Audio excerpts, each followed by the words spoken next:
Further I think the indictments of January Trump. 6th thing is pretty bad. Well, the January 6th thing is bad, but also the intelligence agencies were involved in provoking people to go into the Capitol building. That's a fact. As you just witnessed, Joe Rogan just absolutely destroys and humiliates a woke Hollywood celebrity, which personally I always love to see. Wanted to share this one with you guys. My husband showed me it.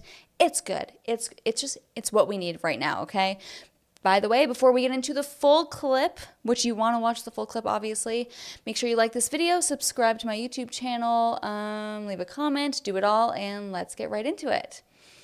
Further I think the indictments of January Trump. 6th thing is pretty bad. Well, the January 6th thing is bad, but also the intelligence agencies were involved in provoking people to go into the Capitol building. That's a fact. So wait a minute. You're saying that guy, what's his name? Ray Epps. Yeah, you really think that he I don't know, but I do know that I think every that's pretty other apparent. I think he's going to sue Fox.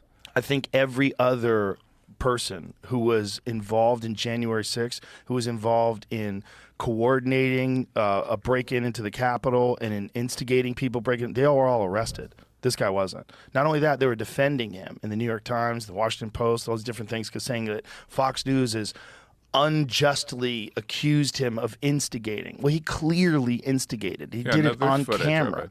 And the fact that he didn't get any punishment and he's getting these praises from the New York Times, all the legacy establishment media, yeah, that tells you everything you need to know. I don't know if he was a Fed. I know a lot of people think he was a Fed. The people that were there were calling him a Fed. What I do know is when they asked the FBI said, we can't tell you whether or not there were people that were there that were doing that. Now, there's been reports that there was hundreds of agents that were there that were doing that. I don't know if that's true either. But I do know that they do use agent provocateurs to disrupt peaceful protests. It's a common tactic. What they do is say if there's a, like the world. By the way, just keep in mind that you never see this happening when it comes to Black Lives Matter riots. You never see the government provoking them. It's always targeted towards people on the right wing, of course. Trade organization is a great example. And that was in, I think, the 90s in Seattle. And so what they did was they were protesting the World Trade Organization. They were doing it peacefully. It was a big problem. So what they did is they sent in, allegedly, agent provocateurs. They started smashing buildings and lighting things on fire. Now it's not a peaceful protest. Now they can bring in the police. Now they can start arresting people. And then they created a no-protest zone where literally if you had a pin on your jacket that was the WTO with a red line through it, they would not let you cross. You could not cross with a pin that was against the WTO and go to work. There was a no protest zone. So they silenced protest, which is a part of our freedom of speech. So this is a tactic that some government agencies use to stop but peaceful wait a minute. protest. All right, so what you're saying is on January 6th, that this event that obviously Come on, keep up, try to piece it together. Trump organized. Forget about the Giuliani stuff and the, whether they thought that it was He definitely stolen. encouraged people to protest. Yes. But all right, so you're saying that like the FBI and Nancy Pelosi and I'm not saying Nancy Pelosi. No, but like you're saying that like they're like, we'll make this instead of an awkward protest, we'll encourage it so that it'll backfire on Trump. Okay, so what's funny here is you can so clearly tell that this is the first time he is hearing this idea, this theory, this, analysis of the situation. Which, honestly, the craziest thing about liberals and Democrats is there's so many that are like that because they've never been told a different opinion or a different way. Like, I remember when my college roommates was a Democrat, this girl, Samantha, she very liberal, then we ended up moving in together, and me, I'm always like an annoying bitch about shoving my opinions down other people's throats, and I was like so on a mission to convert her. I eventually did, by the way, and funny thing enough, as she loved Ben Shapiro, of course. Anyways, that's besides the point, but I remember asking her, why were you so against my viewpoints? And she literally said, and I remember this in our apartment kitchen, she said, I just literally never heard this side, ever. And think about it. When you have all of Hollywood, the mainstream media, your teachers, if your parents are liberal, it's like if everyone you know who's supposed to be someone that you respect, look up to, and learn from are saying the same thing, why would you dare to be skeptical? So it's crazy to think about how many people are liberals by default.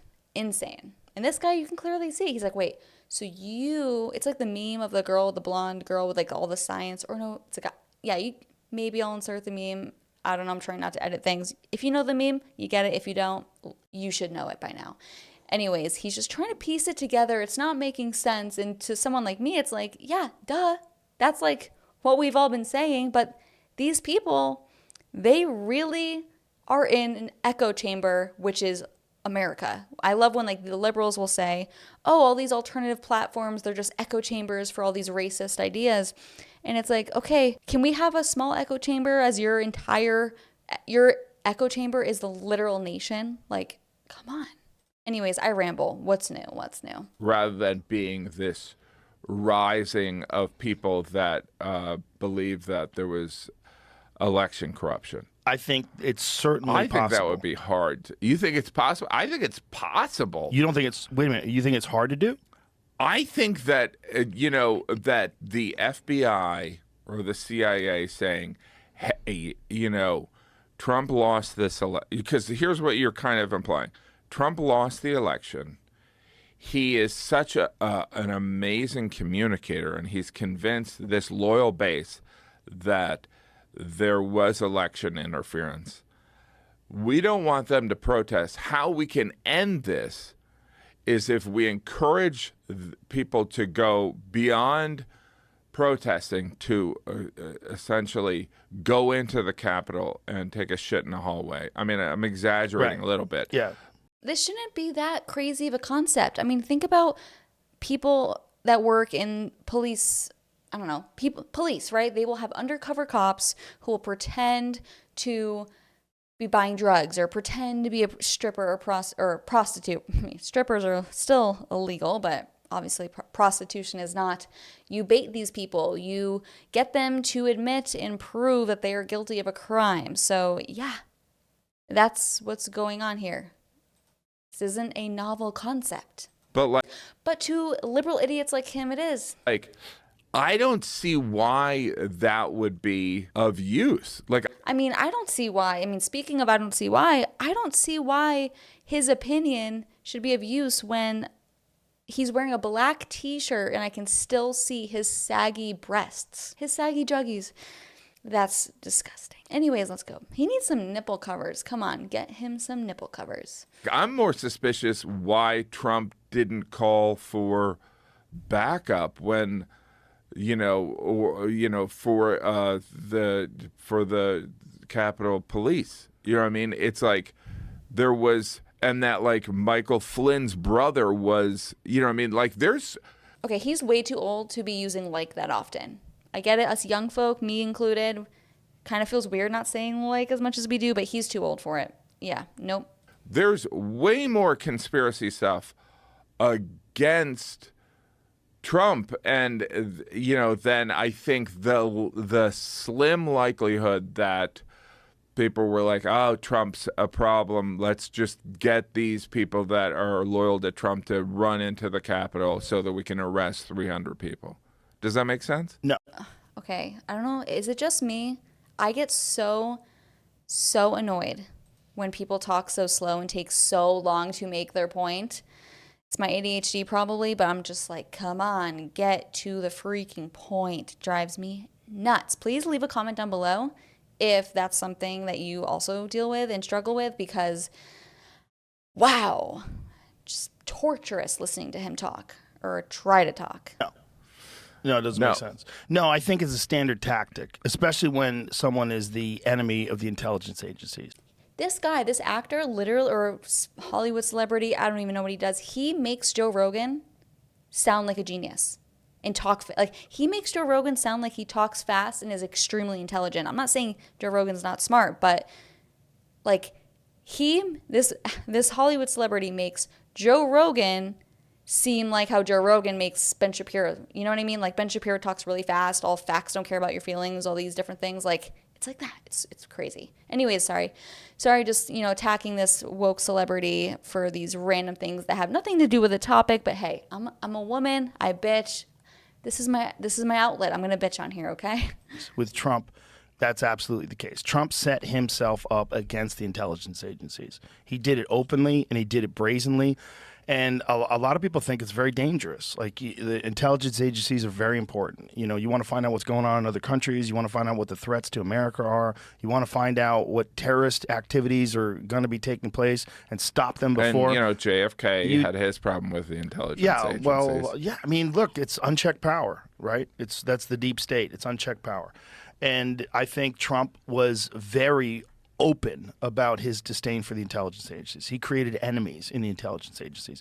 It's standard for intelligence agencies in this country to encourage agent provocateurs or to employ agent provocateurs. And so you're saying when he was in Helsinki and he was saying, I believe Putin more than my intelligence community, that was something the intelligence community was like, we're going to get him. Well, I think they were going to get him in any way that they could because he's an enemy of the intelligence agencies. And he was openly talking about them being incompetent and being corrupt. And he fired Comey and, he was against the FBI. And, look, it's a very dangerous thing. You talk to people that are in intelligence agencies. Like, it's a very dangerous thing for a president to be at war with the intelligence agencies and to do it so publicly.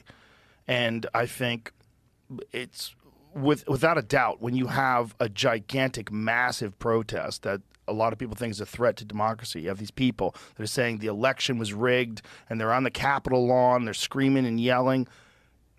I don't think it's outside the realm of possibility that they would encourage people to do things that were unlawful. Instead of peacefully protesting, which is what everybody was doing on the outside, which is totally legal, to take that and escalate it to entering into the Capitol. Now you can lock things down, and now you have real clear evidence that this president is responsible for this insurrection attempt, and this is dangerous. This is a threat to our democracy, and he's never going to be president again. We're going to indict him. We're going to go after him. We're going to do all these different things. I think it's not like there's a lot of shenanigans going on both sides. It's not like a clear cut, like he shouldn't have done that and they should have done this. It's like there's a lot of fuckery and there's a lot that's been going on throughout history. Whenever people have unchecked power and unchecked influence and they have enemies, and Trump was their enemy. Exactly, Joe Rogan. I mean, Trump was their enemy, their number one enemy, the only guy that was literally worse than Hitler. That's how they view him. So it's just, gosh, imagine your entire country and all these elitist institutions being an echo chamber. But I feel like that's probably pretty standard with all these corrupt countries.